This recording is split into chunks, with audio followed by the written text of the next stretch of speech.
We were in the courthouse that Tuesday morning in Charleston, South Carolina, the kind of place where time feels stuck, stale air, creaking benches, and walls that smelled faintly of mildew and defeat.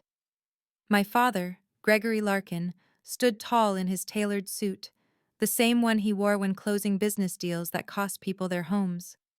To him, marriage had always been another contract, one he could terminate at will. Across the room sat my mother, Evelyn, 61 years old, clutching a tissue like it was her last anchor. She had spent decades as his unpaid assistant, accountant, caretaker, and now, apparently, his target. Gregory's voice thundered. "You'll leave with nothing, Evelyn. Nothing." Her fingers trembled as she tried to steady the pen over the divorce agreement, a cruel document offering barely enough to survive. The courtroom was so quiet, I could hear the tick of the wall clock. I stood up. The sound of my chair scraping across the tile cut through the silence. "Your Honor," I said evenly, "please open the envelope on your desk." Inside was a plain folder I'd delivered that morning. The judge, a calm man with silver hair and a face carved from patience, looked annoyed but obeyed. His eyes flicked over the contents: a bank statement, emails, and a notarized confession from my father's former partner detailing the offshore account Gregory had hidden during the proceedings. The judge's lips twitched. Then he laughed, a quiet, genuine laugh that filled the room with disbelief. "Mr. Larkin," he said, his voice rising with restrained amusement, "you've just committed perjury in my courtroom." My father's smirk vanished, his skin turning a shade paler than his starched collar. It had begun 6 weeks earlier, at a seafood restaurant on the harbor. Gregory had offered Mom a generous settlement, sliding papers across the table between sips of bourbon. I'd seen the numbers, they were an insult. When I'd protested, he smirked. "Stick to your Navy admin work, Lieutenant Copy-Paste," he sneered. That nickname used to sting. But that day, I started gathering proof, the kind that speaks louder than his money ever could. It was the same tone he used when I graduated from Naval Officer Candidate School, the same one he used when I passed the state bar exam, a tone soaked in mockery and control. He'd used it all my life to shrink every victory down to nothing. My father, Gregory Larkin, always knew how to make success sound like failure. "This is the big leagues," he barked, stabbing a finger toward my mother. "Your mother signs that paper, or she'll be out on the street." He chuckled, smug and certain, believing he'd silenced me. What he didn't know was that Lieutenant Copy-Paste, his favorite insult, was the public call sign for a lieutenant commander in the U.S. Navy JAG Corps, specializing in forensic accounting and asset seizure. He'd just challenged me on my home field. To understand that courtroom reckoning, you have to know the world my father lived in, and the one I did. His world was noise, handshakes, boasting, and endless self-promotion. Mine was precision and silence. I remember one family barbecue back in 2021, the air thick with lighter fluid and overcooked ribs. Gregory was in his glory by the grill, beer in one hand, tongs in the other, bragging about his international ventures. He threw around words like logistics and supply chain as if he'd invented them. His friends nodded, hanging on every word. Then he spotted me. "Here she is," he bellowed. "Our little sailor. When are you going to trade that Cub Scout uniform for a real job? Something that pays?" Laughter rippled through the yard. I smiled, the kind of polite, frozen smile that took years to master. He patted my head, rough, dismissive, and whispered, "It's a man's world, sweetheart. Stick to your files." I walked away, found a glass of water, and logged another quiet entry in my mental ledger. One more insult, one more dismissal. What he called files was a universe beyond his comprehension, a secure room at Naval Base Norfolk, sealed and soundproof, where I traced digital footprints of hidden assets and money laundering. No barbecue smoke, no applause, just the quiet hum of justice preparing its case. There was just the immense, crushing weight of the work. I wasn't Ensign Paperclip. I wasn't a glorified secretary. I wrote the asset seizure orders that toppled boards and bank accounts belonging to men 10 times more powerful than my father. My commanding officer, Admiral Hayes, didn't tolerate fools. He treated me like his sharpest legal instrument. When I walked into his office, there was no condescension, only expectation. "Sir," I briefed him once, sliding a packet across the polished desk. "The target commingled funds through 3 shell corporations, all same registered agent in the Caymans. We can pierce the veil and seize the 50 million portfolio." Hayes didn't smile. He nodded once. "Make it happen, Commander." No pat on the head, no fanfare, just trust and a command to execute a multi-million-dollar seizure. So 6 weeks before that courtroom morning, the quiet hotel room after the disastrous steakhouse dinner, I spread my father's generous settlement across the lumpy bedspread and let the numbers cool me down. Anger was there, of course. Hurt, too. But my training taught me to let emotion distill into evidence. The figures were too tidy, the accounts too carefully drained. The trusts arranged in a pattern I recognized from 3 months of dismantling the exact same framework for the Department of Defense, layered LLCs, a domestic trust with a foreign nominee, a repeatable money-washing template favored by smugglers and crooked exporters. It was a blueprint, not a mistake. And my father. He'd tucked the same architecture under the polite label of family holdings, hiding a yacht, a condo, and several phantom loans so my mother would see only crumbs. The rage that lit me at the steakhouse cooled into a precise, cold resolve. I wouldn't fight him on his terms. I would make him enter my arena. I called Evelyn's local attorney, a gentle, overwhelmed man who sounded ready to fold. My voice didn't rise. I gave him 2 instructions, clear and surgical. "File 1 motion," I said, measured. "A request for final sworn financial disclosure. No theatrics. Subpoena the corporate filings, the registered agent, and any nominee trusts linked to Mr. Larkin. Send me copies immediately." He hesitated, then agreed. I could hear paper shuffling through the line, the quiet sound of a legal world waking up. Outside, Charleston's harbor lights blinked far off, indifferent. Inside, I began to arrange the net that would noose my father's money, and if necessary, his pride. Nothing else. "And when we get to the final hearing," I told him, "you'll cede your time to me. That's all." The local lawyer sounded hesitant, but he agreed. This was the part my father always mocked, my little Navy paperwork. He never understood what that really meant. It wasn't just clerical work. It was controlled, calculated dissection. This wasn't hacking. Hacking was reckless.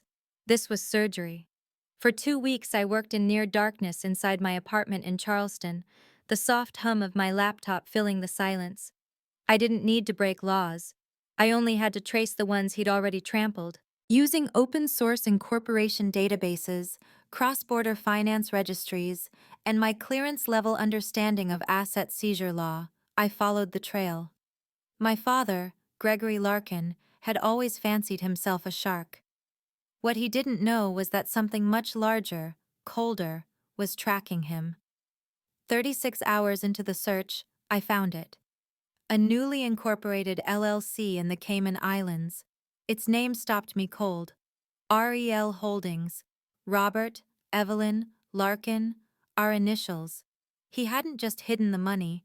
He'd branded his deceit, turned it into a private monument to his own ego. The documents showed over $7 million siphoned off from marital accounts into that offshore shell. He'd done it post-filing during the mandatory disclosure period. Textbook fraudulent conveyance. I didn't send it to the attorney. This was my operation, my jurisdiction. I printed everything. The Cayman Incorporation papers, the time-stamped wire transfers, and one highlighted page from South Carolina Code, FAR 16910, perjury in sworn financial disclosure. All of it went into one plain manila envelope. When I walked into court, uniform crisp, insignia gleaming, I was no longer the humored daughter. I was Commander Larkin, Navy JAG. My father strutted in, laughing with his lawyer, certain of victory. He even winked at my mother. Evelyn, hands folded so tightly her knuckles were white. He thought he was arriving for a divorce hearing.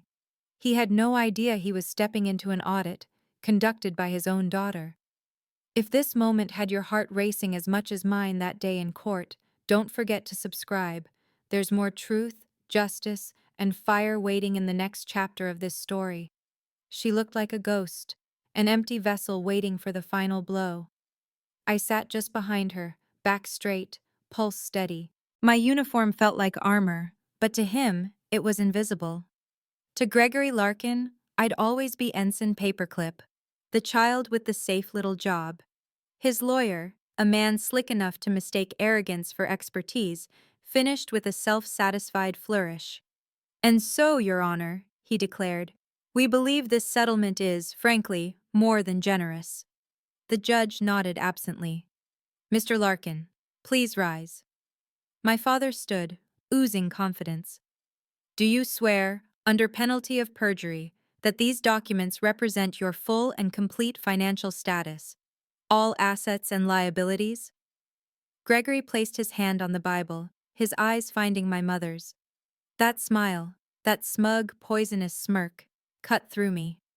"Absolutely, Your Honor," he said, voice booming. "Every last cent." The lie thickened the air. His attorney slid the papers toward Evelyn, his voice soft, rehearsed. "Just sign here, Mrs. Larkin." Then, as always, my father twisted the knife. He leaned in, smirking, and whispered just loud enough for the room to hear, "You'll walk out with nothing." A faint, broken sound escaped her lips. The pen trembled in her shaking hand. The ink stuttered above the signature line. One more indignity in a lifetime of them. This was the moment. Every slight, every dismissal, the college books I never got, the condescending pats, the man's world barbecue lecture, all converged here. I rose. The scrape of my chair was the only sound.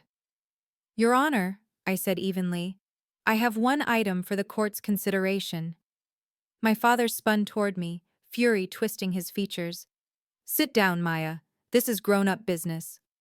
His lawyer echoed, "Your Honor, this is highly irregular. She's his daughter. She has no standing." The judge frowned. "Ma'am, who are you?" I took a slow breath. Then, deliberately, I removed my white combination cover, placed it on the bar, and said clearly, "Lieutenant Commander Maya Larkin, United States Navy JAG Corps, bar number 88451. The room froze. The judge's posture straightened, voice firm. "I'm here," I continued, calm and precise, "not as a family member, but as an officer of the court. I have material evidence of perjury and financial fraud directly related to these proceedings." My father's mouth fell open. His lawyer looked as if someone had struck him. "Your Honor, I protest," he began, but the judge raised a hand, his tone suddenly sharp. "Approach, Commander." The sound of my heels echoed across the courtroom as I stepped forward. I placed a single manila envelope on the bench. "This," I said evenly, "is what my father, Mr. Larkin, failed to disclose." Silence blanketed the room. The judge tore the envelope open, his expression first bored, then puzzled. His eyes scanned the first page, then the second. His brows lifted, and then, the reaction I'll never forget. A soft laugh escaped him. He tried to swallow it, but couldn't. He leaned toward the microphone, the ghost of a grin playing across his face. "Oh," he said quietly, "this is brilliant." Across the aisle, my father's triumphant smirk melted into confusion. "What? What's so funny?" he barked.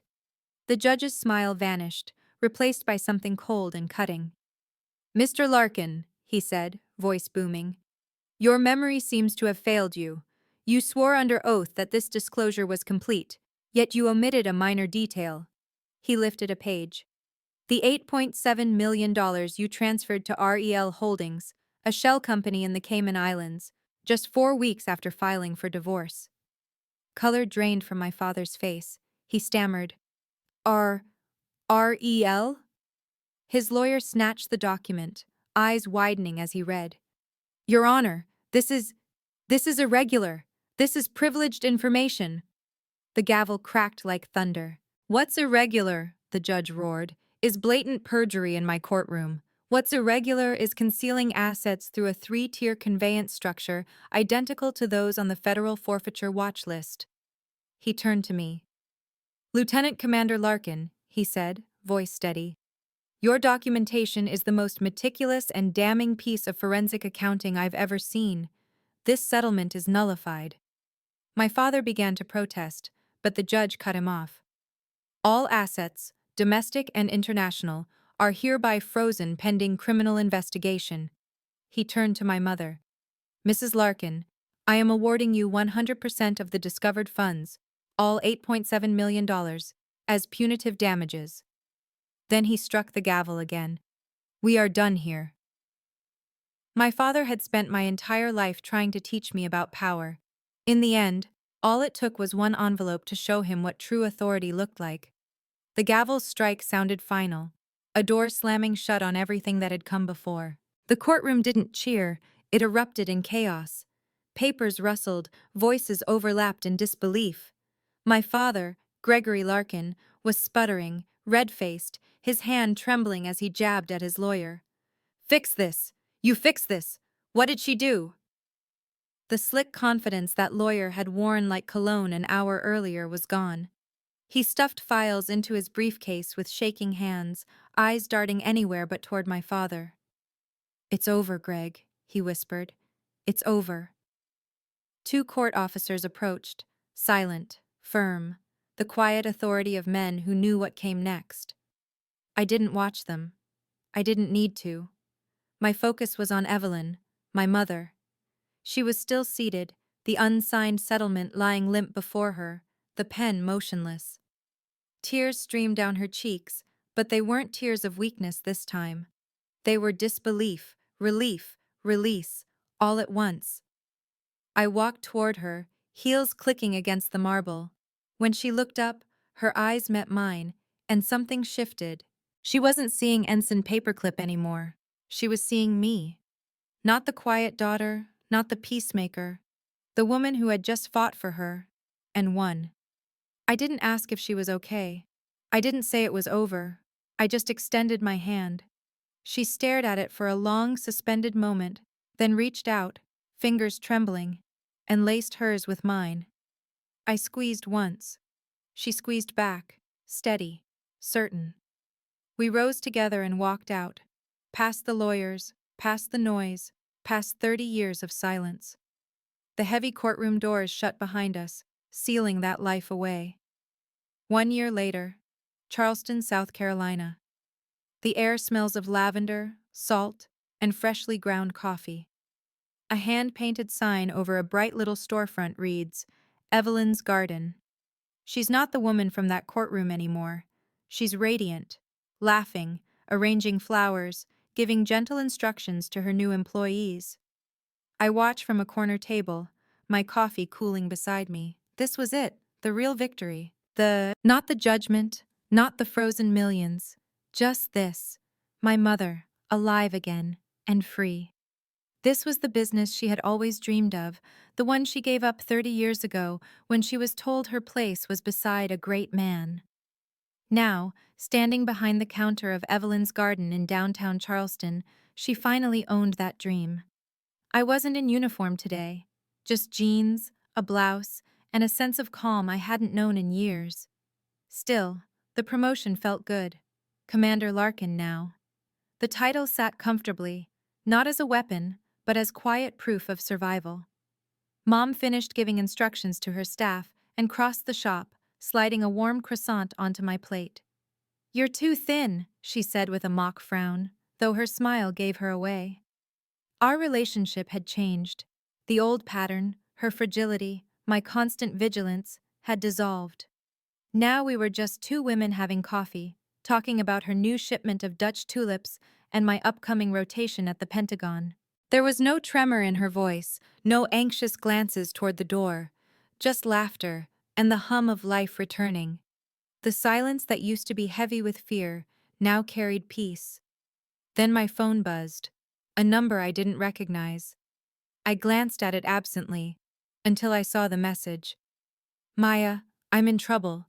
The feds are taking everything. The investigation found things. Please. You know the law. You're my daughter. Help me. I read it once. Then again. I waited for the familiar sting, the anger, the grief, the ache of old wounds reopening, but nothing came. I felt nothing, just finality, like reading the closing line of a case file long since resolved. He wasn't asking for a daughter. He was asking for the legal mind he used to ridicule. I looked up. My mother was describing the scent difference between two rose varieties, her hands animated, her face bright. That was my world now. Without hesitation, I held my thumb over the number and pressed block contact. I slipped my phone away, smiled, and said softly, "They sound beautiful, Mom. Tell me more about the tulips." Because true power, I had learned, isn't loud. It's quiet. It's the truth, written, signed, and sealed. If you stood beside me through that courtroom, if you felt every heartbeat of justice finally coming home, I want to hear from you. Tell me what you would have done in my place. Would you have fought or walked away sooner? Leave me your thoughts below, because stories like mine aren't just mine. They're about all of us finding the courage to stop being silent. And if life ever teaches you one thing, let it be this: real power isn't noise or control. It's calm truth, quiet persistence, and the strength to walk away with dignity. Subscribe, and let's keep standing strong together.